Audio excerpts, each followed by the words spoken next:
नमस्कार, आप देख रहे हैं इन खबर और मैं हूं आपके साथ आशीष राजेंद्र कुमार। आज मैं बात करने जा रहा हूं बॉलीवुड की एक ऐसी अभिनेत्री की जिन्होंने बॉलीवुड में बड़े ही धमाके तरीके से एंट्री ली, लेकिन उसी धमाके तरीके की जगह एक गुमनामी के अंधेरे में आज वो कहीं गायब हैं। जी हाँ, मैं बात कर रहा हूँ मंदाकिनी के बारे में। जी हाँ, मंदाकिनी बॉलीवुड की एक ऐसी एक्ट्रेस थी जिन्होंने अपनी डेब्यू फिल्म से बॉलीवुड सिनेमा क्या हिंदी सिनेमा जगत में सनसनी फैला दी थी। मंदाकिनी के बारे में बात करते हैं तो सबसे पहला ख्याल उनकी डेब्यू फिल्म राम तेरी गंगा मैली के बारे में आता है। राम तेरी गंगा मैली जो कि बॉलीवुड के सबसे फेमस डायरेक्टर राज कपूर की फिल्म थी।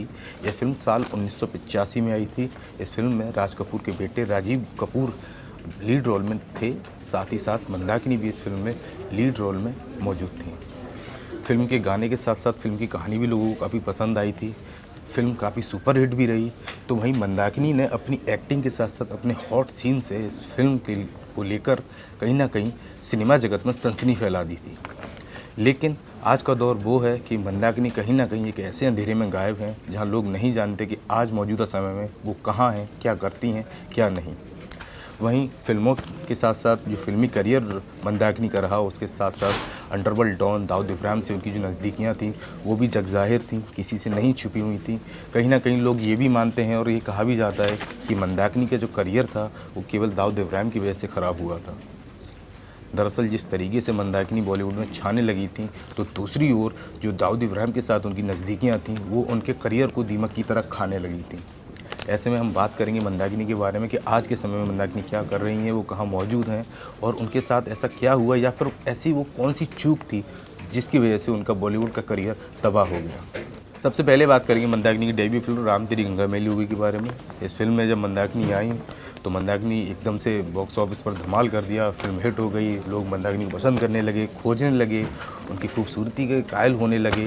तो वहीं ये फिल्म जैसे ही हिट हुई तो उसके बाद मैं आपको बता दूं कि 1985 में जब ये फिल्म रिलीज़ हुई तो सबसे बड़ा नाम जो था उस समय सर्च करने के मामले में या फिर जो नया एक चेहरा था बॉलीवुड का जो हर किसी के दिलों में घर कर गया था, वो मंदाकिनी का ही था। इसके बाद धीरे धीरे मंदाकिनी का सफ़र जो फिल्मी करियर था वो आगे बढ़ने लगा। 1990 में जाके मंदाकिनी ने एक Tibetan doctor Kagyur T Rinpoche Thakur से शादी कर ली। हालांकि शादी उनके साथ हो चुकी थी ठाकुर साहब के साथ, लेकिन जो उनकी नज़दीकियाँ थीं तो वो दाऊद इब्राहिम यानी कि अंडरवर्ल्ड डॉन दाऊद इब्राहिम के साथ ज़्यादा नज़र आने लगी थी। जिस तरीके से मंदाकिनी का सफ़र तेज़ी से बढ़ रहा था तो कहीं ना कहीं उनकी नज़दीकियाँ भी इब्राहिम के साथ भी तेज़ी से बढ़ रही थी। शारजाह में एक क्रिकेट मैच था, उस दौरान दाऊद इब्राहिम के साथ मंदाकिनी की एक फ़ोटो सामने आई। बस वो फ़ोटो सामने आना ये मान लीजिए कि कहीं ना कहीं मंदाकिनी के बुरे दिनों की शुरुआत का आगाज़ हो चुका था। दरअसल आपको बता दें कि 1994-95 में एक अखबार में यह फ़ोटो छपी। इस फ़ोटो के छपने के बाद मंदाकिनी का जो बॉलीवुड करियर था वो धीरे धीरे नीचे की ओर गिरने लगा। अब जैसे जैसे बॉलीवुड करियर नीचे गिरने लगा तो मंदाकिनी का जो जीवन था वो भी अस्त व्यस्त हो गया और डायरेक्टरों ने उन्हें फिल्में देना बंद कर दी। हालांकि कई बार मंदाकिनी ने अपने और दाऊद के रिश्ते को लेकर चुप्पी भी तोड़ी है, लोगों से कहा है कि ऐसा कुछ नहीं था हमारे बीच, हम सिर्फ दोस्त थे। लेकिन अफवाहें यहाँ तक थीं कि मंदाकिनी और दाऊद एक दूसरे के साथ शादी कर चुके थे, इनके 2 बच्चे भी थे। लेकिन मंदाकिनी ने हमेशा इन खबरों का खंडन किया है। आपको बता दें साल 2005 में एक मीडिया इंटरव्यू के दौरान मंदाकिनी से जब ये पूछा गया कि आपके दाऊद इब्राहिम के साथ क्या रिश्ते थे तो वो इस सवाल पर भड़क गई थी।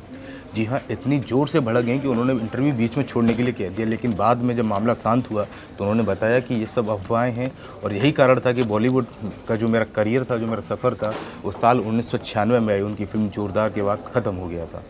हालांकि दाऊद से जो उनके रिश्ते थे वो किसी से छुपे नहीं थे, लोग सब जानते थे कि इनके बीच क्या चल रहा है क्या नहीं चल रहा है। लेकिन अफवाहों का बाजार इतना गर्म था कि कहीं ना कहीं मंदाकिनी की किसी ने नहीं सुनी और उनका जो करियर था वो तबाह हो गया। बॉलीवुड फिल्मों में काम न मिलने के बाद मंदाकिनी ने गायकी की ओर अपना जो कदम थे वो बढ़ाए। 2 एल्बम उन्होंने निकाली जिनमें से उनकी एक एल्बम का नाम था संभाला और एक नो वैकेंसी। लेकिन उनके जो ऊपर छाप लग गई थी दाऊद के साथ रिश्तों की, वो कहीं ना कहीं उनकी 2 एल्बमों को भी लेट होगी। 1993 में जब मुंबई ब्लास्ट हुआ तो उसके बाद दाऊद इब्राहिम मुंबई से फ़रार हो गया। तो कहीं ना कहीं इस ब्लास्ट की जो छींटें थीं वो बॉलीवुड की कई हस्तियों पर जा गिरी। उनमें से एक मंदाकिनी भी रहीं, क्योंकि 1993 ब्लास्ट के बाद जिस तरीके से मंदाकिनी और दाऊद की जो बॉन्डिंग थी लोगों के सामने नज़र आ रही थी, उस मामले को लेकर मंदाकिनी से पुलिस ने पूछताछ शुरू कर दी।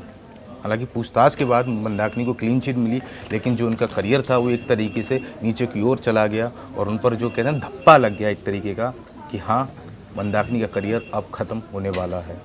क्योंकि उनके जो रिश्ते अंडरवर्ल्ड से जिस तरीके से कनेक्ट बताए जा रहे थे, तो लोगों के मन में भी ये उनके लिए एक छवि इस तरीके की बन गई कि कहीं ना कहीं मंदाकिनी भी इस काम में इन्वॉल्व है। लेकिन उन्होंने कई बार अपना बयान रखे और बताया इस चीज़ को, पुलिस की उस क्लीन चिट के बारे में बताया कि मैं निर्दोष हूँ, मेरा किसी से कोई लेना देना नहीं है। लेकिन लोगों ने जो मंदाकिनी के लिए अपने दिल में जगह बनाई थी वो कहीं ना कहीं ख़त्म कर दी थी। ऐसे में एक और वाक्य की तरफ मैं आगे बढ़ता हूँ तो आपको बता दूँ कि बहुत से लोग ये कहते हैं कि उनकी डेब्यू फिल्म थी राम तेरी गंगा मैली हो गई, लेकिन मैं आपको बता दूं ये केवल उनकी हिंदी यानी बॉलीवुड में हिंदी फिल्मों के मामले में डेब्यू फिल्म थी।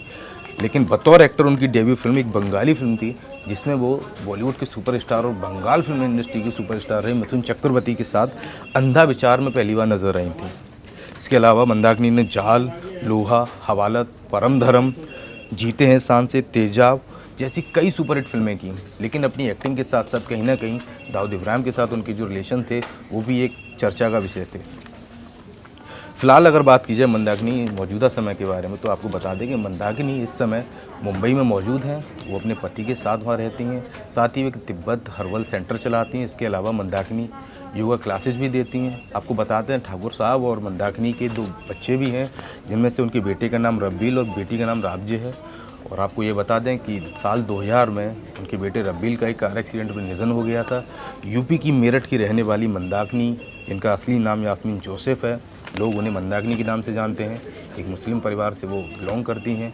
लेकिन जिस तरीके से वो बॉलीवुड में आई एक धमाकेदार एंट्री के साथ, उसी तरीके से कहीं ना कहीं आज ऐसे गुमनामी के अंधेरे में है कि हर कोई इंसान ये पूछना चाहता है और जानना चाहता है आखिरकार वो मंदाकिनी कहाँ चली गई, वो गंगा कहाँ चली गई। अगर आपको ये वीडियो अच्छा लगा हो तो इसे लाइक करें, शेयर करें, कमेंट करें। इसके अलावा चैनल इन खबर को सब्सक्राइब करना बिल्कुल ना भूलें। धन्यवाद। इन खबर चैनल को सब्सक्राइब करें और बेल आइकन दबाना ना भूलें।